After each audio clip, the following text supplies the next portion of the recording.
Hi hello friends, welcome to my channel. Friends, మా ఛానల్ని first time చూస్తున్నట్లయితే తప్పకుండా సబ్స్క్రైబ్ చేసుకోండి. అలాగే వీడియో నచ్చినట్లయితే తప్పకుండా లైక్ చేయండి.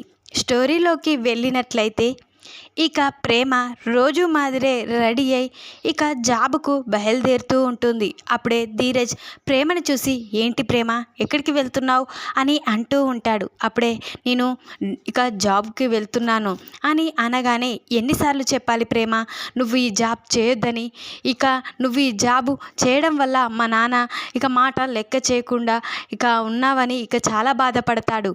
కాబట్టి నువ్వు ఈ జాబ్ చేయకూడదు. మా నాన్న మీ వాళ్ళతో ఎంతగానో అవమానపడుతున్నాడు నీ వల్ల. కాబట్టి నువ్వు ఈ జాబ్ చేయొద్దు అని ఇక ధీరజ్ ప్రేమతో అంటూ ఉంటాడు. అప్పుడే ప్రేమ, లేదు ధీరజ్, ఏదో ఒక పని చేసుకుంటూ ఉండాలి ఇంట్లో, లేకపోతే విలువ లేదు.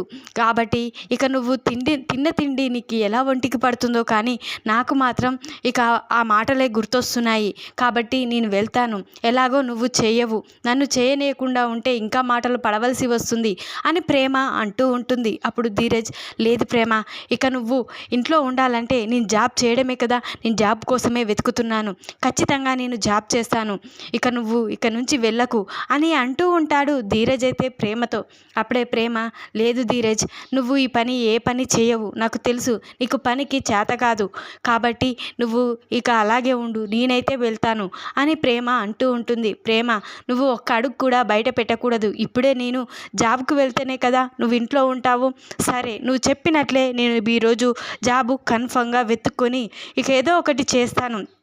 ఇక అలా అయితే ఇంట్లో ఉంటావు కదా, ఇక నేను ఆ పని ఏ పని చేయకుండా మళ్ళీ నేను వృధాగా వస్తే ఖచ్చితంగా నీ పని నువ్వు చేసుకుందువు కానీ అని ఇక ధీరజ్ అంటూ ఉంటాడు. అప్పుడు ప్రేమ, సరే ధీరజ్, ఈ ఒక్కరోజు నీకు సమయం ఇస్తున్నాను, మరి నువ్వు ఏదైనా జాబ్ వెతుక్కుంటే నేమో ఓకే, లేకపోతే మళ్ళీ తిరిగి నేను ఆ పనికి వెళ్తాను, ఎవరు ఏమనుకున్నా పర్లేదు అని ప్రేమ అంటూ ఉంటుంది. అప్పుడు ధీరజ్, సరే ప్రేమ అని ఇక ధీరజ్ అయితే ఇంట్లో నుంచి ఇక జాబ్ వెతుకోవడానికి అయితే ఇక వెళ్తాడు.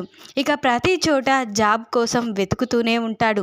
ఎక్కడ ఇక తను బీటెక్ ఇక కంప్లీట్ అవుతుంది, ఇక 4th ఇయర్ అని అదని ఇదని చెప్పినా ఎవరు ఈ పని ఇక నీకు పని లేదు అని చెప్పడంతో ఇక ధీరజ్ అంతటా వెతుకుతూ ఉంటాడు.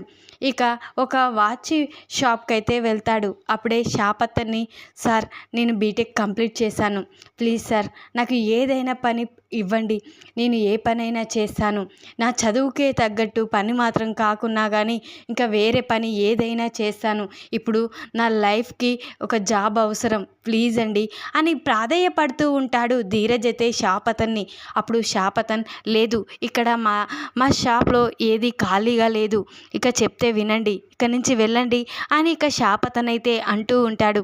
అప్పుడు ధీరజ్ చాలా బాధపడుకుంటూ అక్కడి నుంచి వెళ్ళి ఇక ఇక ఒక వాటర్ డ్రమ్స్ దగ్గర అక్కడ మెన్స్ కావాలని అక్కడ పని ఖాళీగా ఉందని రాసిపెట్టి ఉండడంతో అప్పుడే ధీరజ్ లోపలికి వెళ్ళి, సార్, మీకు ఇప్పుడు పని చేయడానికి మనుషులు కావాలని అక్కడ బోర్డు రాసి పెట్టారు కదా, ఖచ్చితంగా నేను చేశాను సార్ అని అంటూ ఉంటాడు ధీరజ్ అయితే.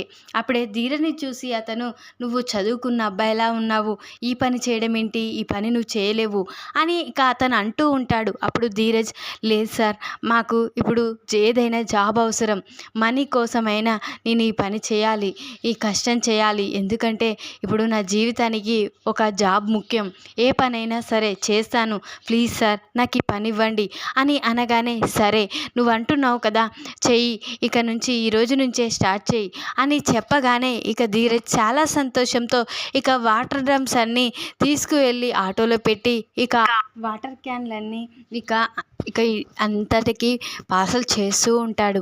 ఇది ఇట్లుండగా అటు పక్క భాగ్యం తన భర్త తను శ్రీవల్లి డబ్బున్న వాళ్ళని చూసి వాళ్ళు కూడా డబ్బున్న వాళ్ళలాగా రెడీ అయ్యి గుడికైతే పెళ్లి ముహూర్తానికి సంబంధం చూడడానికి వస్తారు కదా.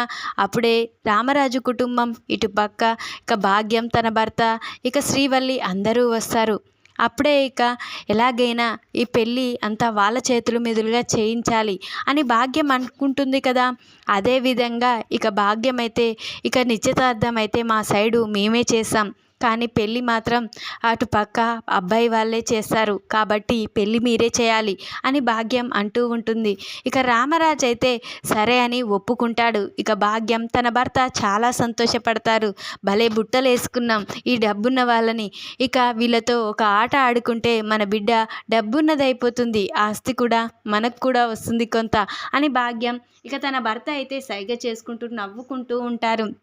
ఇక అప్పుడే పూజారి 2 రోజుల్లో నిశ్చితార్థానికి మంచి సమయం ఉంది అని చెప్పగానే అప్పుడే ఈ 2 రోజుల్లో అయితే ఇక బంధువులు రావడానికి ఇబ్బంది అవుతున్నట్లుంది అని రామరాజు అంటూ ఉంటాడు.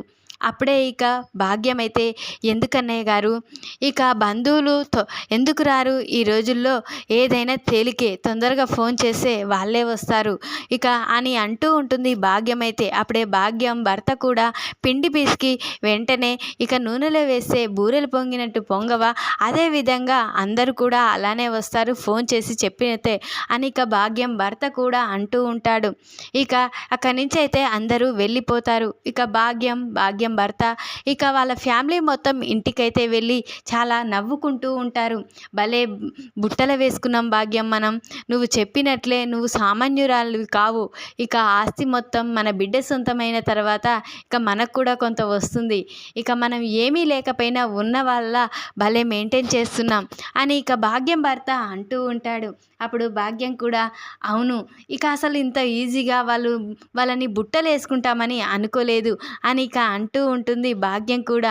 ఇక తొందరగా పెళ్ళి జరిగిపోతే బాగుండు అని భాగ్యం ఇది ఇక మన విషయం ఎవరికి తెలియకముందే తొందరగా పెళ్ళి జరిపించేయాలి అని ఇక భాగ్యం అంటూ ఉంటుంది. అప్పుడు భాగ్యం నువ్వు ఇదంతా చేసావు, ఒక పెళ్ళి చేయలేవా అని అంటూ ఉంటాడు భాగ్యం భర్త కూడా.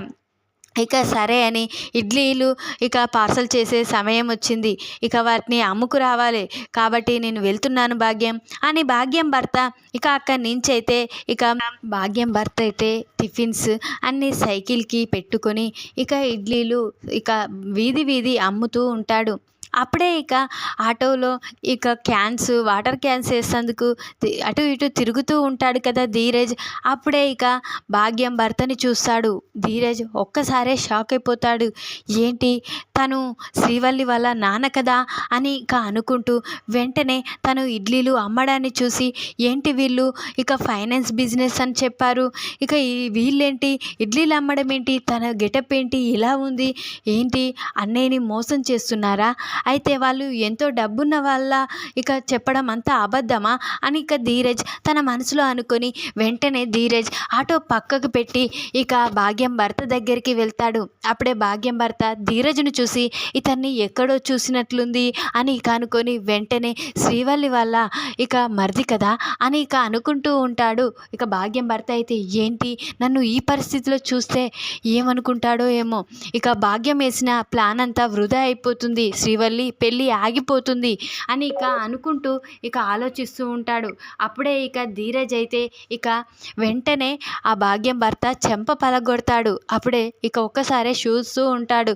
ఏంటి నువ్వేంటి ఇలా ఇడ్లీలు అమ్మడం ఏంటి, మీరు ఒక పెద్ద ఫైనాన్స్ వ్యాపారాన్ని, మీరు కోట్లలో ఉన్న వాళ్ళని చెప్పి ఇక మా అన్నయ్యకి సంబంధం చూశారు కదా, ఇదంతా అబద్ధం కదా, నిజం చెప్పు ఎందుకు ఇలా చేస్తున్నావు అని ఇక అంటూ ఉంటాడు.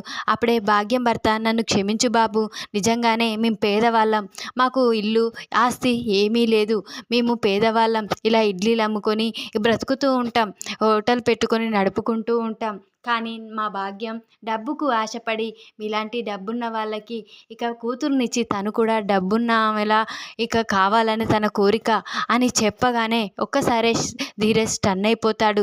ఏంటి మీరంతా చెప్పేది నిజమా అని అంటూ ఉంటాడు. ధీరజ్ అయితే అవును బాబు నన్ను క్షమించండి, నన్ను వదిలేయండి అని ఇక అంటూ ఉంటాడు. భాగ్యం భర్త అయితే వెంటనే ఇక భాగ్యం భర్తని ఇక లాక్కొని వెంటనే ధీరజ్ ఇంటికైతే వెళ్తాడు. అప్పుడే ఇక రామరాజు ఏంట్రా ఎవరిని పట్టుకొని అలా తీసుకొస్తున్నావేంటి అని అంటూ ఉంటాడు. రామరాజు అయితే అప్పుడే తన గెటప్ చూడనానా, తను ఒక ఫైనాన్స్ వ్యాపారి ఇక మన అని అనుకున్నాం కదా, మనల్ని నిజంగానే నమ్మించారు కదా, అసలు తను ఫైనాన్స్ వ్యాపారి కోట్లలో ఆస్తున్న వాళ్ళ ఉన్నాడా చూడు అని ఇక ధీరజ్ అనగానే ఏంటి అసలేంటి ఇలా గెటప్ ఉంది అని ఇక రామరాజు తన భార్య వేదవతి అంటూ ఉంటారు. అప్పుడే అవునమ్మా తన గెటప్పు ఇక ఆస్తి ఏమీ లేదు. తను అద్దిల్లే. వాళ్ళకి ఏ వ్యాపారాలు లేవు. వాళ్ళు ఇడ్లీలు అమ్ముకొని బ్రతుకుతారు. ఇక వాళ్ళది ఒక పూరి గుడిసె అని చెప్పగానే రామరాజు షాక్ అయిపోతాడు. ఏంట్రా నువ్వు మా వాడు చెప్పేది నిజమా అని అంటూ ఉంటాడు. రామరాజు అయితే అప్పుడే నన్ను క్షమించండి బాబు, నా భార్య ఆశనే ఇక ఇలా డబ్బున్న వాళ్ళగా నటించాము, నన్ను క్షమించండి అని ఇక ప్రాధేయపడుతూ ఉంటాడు భాగ్యం భర్త అయితే. అప్పుడే నర్మద, ఇక నేను ఈ విషయం మీకు చెప్పాలనుకున్నాను మామయ్య, కానీ సాగర్ నన్ను ఆపాడు. సాగర్ వద్దని, ఇక అన్నయ్యకి కుదిరిన సంబంధాన్ని మనం ఇలా చెడగొడితే బాధపడతాడని ఇక నర్మదని ఈ నిజం చెప్పలేనేను అని ఇక అంటూ ఉంటాడు సాగర్ అయితే. అప్పుడే నర్మద, అవును మామయ్య, ఈ విషయం నాకు ముందే తెలుసు. తన పరిస్థితిని చూస్తుంటే, వాళ్ళ మాట తీరు చూస్తుంటే వాళ్ళు డబ్బున్న వాళ్ళు, ఫైనాన్స్ బిజినెస్ వాళ్ళు కాదని నాకు కూడా అనుమానం వచ్చింది. ఈ నిజం ఎప్పుడో చెప్దామని అనుకున్నాను, కానీ సాగరే నన్ను ఆపేశాడు అని నర్మద కూడా అంటూ ఉంటుంది. అప్పుడే ఇక చాలా బాధపడుతూ ఉంటాడు రామరాజు అయితే. ఎప్పుడు పెద్దోని పెళ్ళి ఎప్పుడు చేద్దామన్నా ఏదో ఒక ఆటంకం కలుగుతుంది అని ఇక చాలా బాధపడుతూ ఉంటాడు. అప్పుడే చందు కూడా, ఏంటి నా పరిస్థితి, ఏ పెళ్ళి కుదిర్చినా ఏదో ఒకటి ఆటంకం కలుగుతూనే ఉంది. నాకంటే చిన్నవాళ్లకు పెళ్ళిళ్ళు అయిపోయాయి, ఎందుకు అసలు నా జీవితం ఏంటి అని ఇక చాలా బాధపడుతూ ఉంటాడు. అప్పుడే ఇక రామరాజు, ఇక వదిలేరా, ఇదంతా వదిలేయి, నీకు ఇలాంటి మోసపూరితమైన సంబంధాలు వద్దు, నీకు మంచి సంబంధం తెచ్చి నీ అమాయకత్వానికి మంచి అమ్మాయిని తీసుకొచ్చి నేను పెళ్లి జరిపిస్తాను, అలా నీకు మాటిస్తున్నాను అని ఇక రామరాజు అంటూ ఉంటాడు. అప్పుడు చందు, సరే నాన్న, మీరు ఏమీ బాధపడకండి, నా విషయంలో ఏదో ఒకరోజు నాకు తగిన అమ్మాయి వస్తుంది అని ఇక చందు కూడా ఇక కవర్ చేస్తూ ఉంటాడు తన బాధనైతే తన తండ్రితో చెప్పుకుంటూ. ఇక ధీరజ్ అయితే చాలా బాధపడతాడు. అన్నయ్య విషయంలో ఇలా జరగడం ఏంటి, ఇక నయం ముందే తెలిసింది, లేకపోతే ఎంత మోసం చేసేవాళ్ళో వాళ్ళు అని ఇక ధీరజ్ కూడా అనుకుంటూ ఉంటాడు. ఈ విధంగానైతే ధీరజ్ ఇక భాగ్యం వాళ్ళ నిజ స్వరూపాన్ని ఇక ఇంట్లో అయితే బయట పెడతాడు. ఈ వీడియో కనుక మీకు నచ్చినట్లయితే లైక్ చేయండి. మరిన్ని వీడియోల కోసం ఛానల్ని సబ్స్క్రైబ్ చేసుకోండి ఫ్రెండ్స్. Thanks for watching.